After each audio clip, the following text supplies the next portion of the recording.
Rachel? The more than $600 million Flint water settlement has the green light to move forward, but a lot needs to happen before anyone gets a payout. And so, families deserve to be compensated. Yes, absolutely. U.S. District Court Judge Judith Levy says the $641.2 million Flint water settlement meets the requirements to move on to the next step. The class action lawsuit would pay out to the people most impacted by the lead-laced water. Now, Flint residents have 60 days to register to participate in the settlement program. Mayor Sheldon Neeley says keep in mind that more money could be added to the pot. Well, definitely, there's no amount of money that's going to be deemed enough for for families that have been negatively impacted. But the numbers have not stopped growing. The $600 million from the state, $41 million from other entities. The numbers will still continue to grow. You have more defendants out there.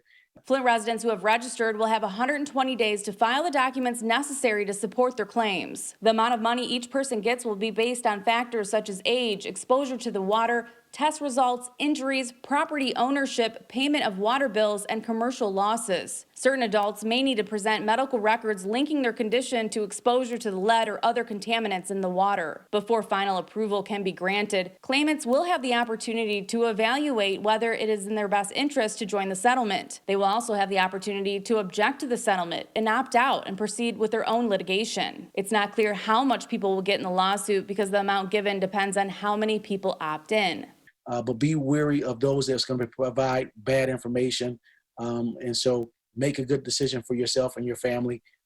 Get the information directly from the source. The money will be paid out by the state, City of Flint, McLaren Regional Medical Center, and Rowe Professional Services Company. The judge still needs to give her final approval on whether the settlement is fair, adequate, and reasonable after conducting a fairness hearing scheduled for July 12th. Neeley encourages residents to get involved and figure out what's best for them. Well, I think everybody that was negatively impacted by the water or impacted by the water, that they definitely should consider opting in.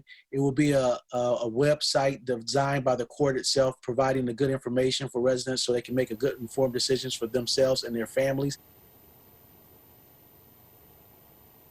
And that informational settlement website, city officials say that should be up and running by next week. In Genesee County, Rachel McCrary, WNEM TV5.